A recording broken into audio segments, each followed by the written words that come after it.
2023년 작년에 집값이 많이 빠졌죠. 2024년이 시작됐고요. 지금 한 달 됐는데 집값이 안녕하세요. 재테크 읽어주는 파일럿입니다. 작년에 집값이 조금 생각보다 많이 빠졌습니다. 그래서 서울 같은 경우는 변두리, 외곽 지역으로는 4년 전으로 돌아간 집값도 있다. 그렇게 뉴스가 나오고 있는데 올해 집값이 어떻게 될지 조금 궁금하잖아요. 우리가 미래를 예측하는 건 어려운 일이지만 지금 일어나고 있는 현상을 분석하는 것은 쉬운 일입니다.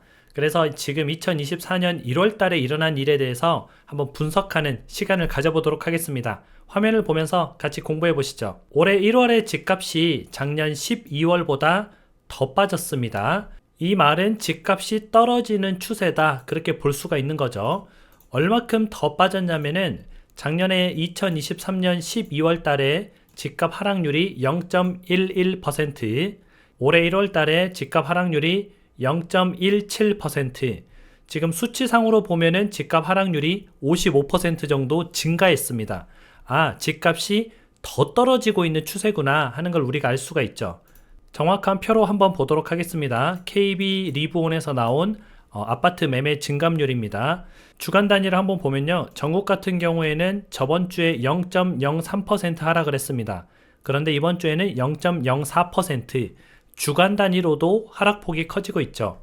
서울도 보면은 저번 주에 0.03% 하락, 그런데 이번 주에는 0.05% 하락으로 하락폭이 더 커졌습니다. 5개 광역시를 한번 볼게요. 저번 주에는 0.05%, 이번 주에는 0.07%로 여기도 하락폭이 커졌죠. 수도권 같은 경우에 보게 되면은 저번 주에 0.03% 하락, 이번 주에는 0.04% 하락, 수도권도 하락률이 커졌습니다. 경기도를 보게 되면은 경기도는 저번 주에 0.03% 하락, 이번 주에도 0.03% 하락, 하락폭을 이어가고 있고요. 지금 보게 되면은 전국, 서울, 5개 광역시, 수도권이 모두 하락폭이 커졌고요. 경기도 같은 경우에는 하락폭을 유지하고 있습니다. 전체적으로 장이 좋아지지 않고 있다, 더 나빠지고 있다, 이렇게 볼 수가 있고요. 우리가 이제 또 궁금한 게 계속 오르던 전세는 어떻게 됐을까? 이게 좀 궁금하잖아요. 전세 가격 증감률도 한번 보도록 하겠습니다. 전국 같은 경우에 저번 주에는 0.05% 상승이었는데 이번 주에는 0.04% 상승으로 상승률이 조금 떨어졌죠. 서울 같은 경우에는 저번 주에 0.13% 엄청나게 올랐습니다. 그런데 이번 주에는 0.08%로 대략 한 상승률이 절반 조금 못 미치게 떨어졌습니다.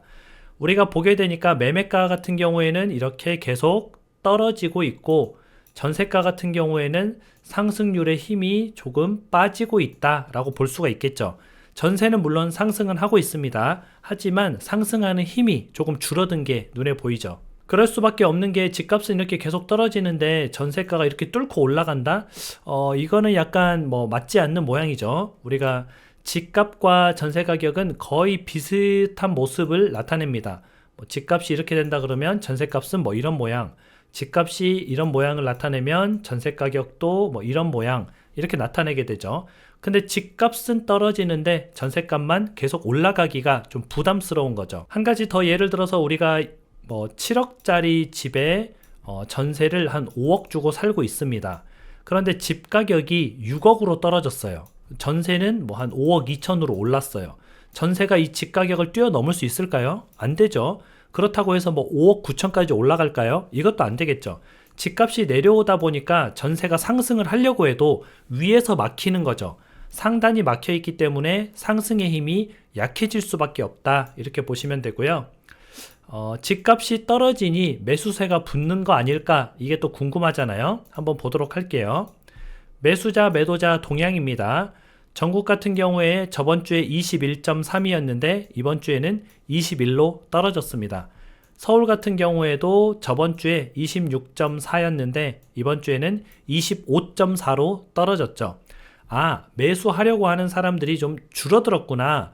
이 사람들이 줄어든 이유는 간단합니다. 집값이 떨어지고 있으니까 그냥 기다리는 거예요. 근데 우리가 또 중요하게 봐야 될 게 매수세는 이렇게 줄고 집값은 떨어지는데 거래는 어떻게 됐을까?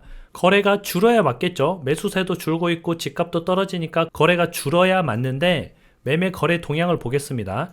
전국 같은 경우에 저번 주에 6.9였는데 이번 주에는 7.5로 거래가 늘었어요. 이거 뭐지? 서울 같은 경우도 저번 주에 4.6이었는데 이번 주에 5.2로 거래가 늘었습니다.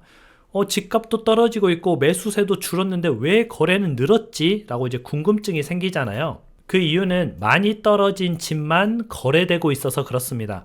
많이 떨어진 집은 삽니다. 사람들이 사요. 거래가 일어나요. 그래서 많이 떨어진 집이 거래가 되다 보니까 우리가 집 가격이 어떻게 돼요? 떨어지고 있는 겁니다. 올라가는 집이 거래가 되는 게 아니고 떨어지고 있는 집이 거래가 되는 거죠. 그래서 매수세가 굉장히 약하고 사람들이 집을 잘 안 사려고 하는데 거래가 그나마 되는 것은 많이 떨어진 집 같은 경우에는 사람들이 사는구나. 그래서 많이 떨어진 집이 거래가 별로 없는 평균을 끌어내리다 보니까 집 가격의 평균 하락이 오는구나 라고 보시면 이해가 쉽습니다. 그래서 대부분의 매수자들은 일단 관망하고 기다리고 있는 중이죠. 뭘 기다리고 있어요? 집값이 더 빠지길 기다리고 있는 겁니다. 근데 문제는 매도자들입니다. 매도자들이 왜 팔까? 이게 좀 궁금하잖아요. 간단하게 생각하면은 집 가격이 올라가면은 매도자들이 집을 팔까요? 안 팝니다. 우리가 상승기 때 많이 겪었죠. 집을 내놨다가 걷어들여 버리고 산다고 계약금 보낸다고 계좌 달라고 하면은 다시 안 판다고 하고 이런 걸 많이 겪었잖아요.